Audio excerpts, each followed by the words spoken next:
लोजपा रामविलास के राष्ट्रीय अध्यक्ष चिराग पासवान ने रामचरितमानस को लेकर बिहार के शिक्षा मंत्री प्रोफेसर चंद्रशेखर प्रसाद पर हमला बोला है।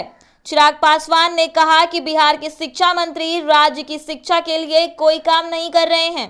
वे केवल धार्मिक ग्रंथों पर बोलकर समाज को बांटने का काम कर रहे हैं। उन्होंने कहा कि रामचरितमानस हो या कोई और धर्म, किसी को भी किसी की धार्मिक ग्रंथ के बारे में गलत बोलने का कोई अधिकार नहीं है।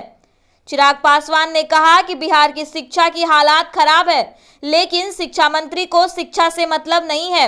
वे धार्मिक ग्रंथों पर बोलने का काम करते हैं। ये लोग सिर्फ समाज को बांटकर शासन करने का काम कर रहे हैं। चिराग पासवान ने कहा कि शिक्षा मंत्री चंद्रशेखर प्रसाद खड़े होकर रामचरितमानस पर ज्ञान देते हैं। वे कभी प्राथमिक विद्यालय गए हैं क्या? देखिए स्कूलों के भवन कैसे जर्जर हो रहे हैं। कहीं भी कोई हादसा हो सकता है। स्कूलों में बच्चों को बैठने के लिए बेंच नहीं है। बच्चों को पढ़ाने के लिए टीचर भी स्कूल नहीं जाते हैं। राज्य में पेपर लीक होते हैं। शिक्षा मंत्री की इस पर ध्यान नहीं जाएगा। जब छात्र सड़क पर उतरते हैं तो शिक्षा मंत्री कहां गायब हो जाते हैं। एक निजी कार्यक्रम में बेगूसराय पहुंचे चिराग पासवान ने दिल्ली के शिक्षा मंत्री मनीष सिसोदिया की गिरफ्तारी पर बयान दिया।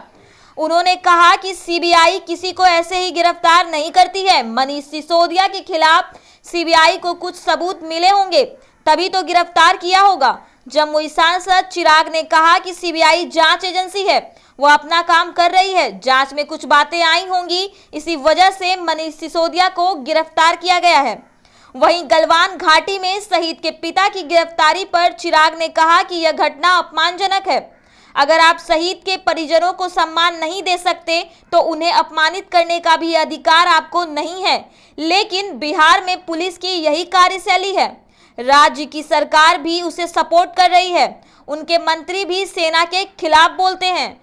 महागठबंधन की सरकार हमेशा सेना का अपमान करती है।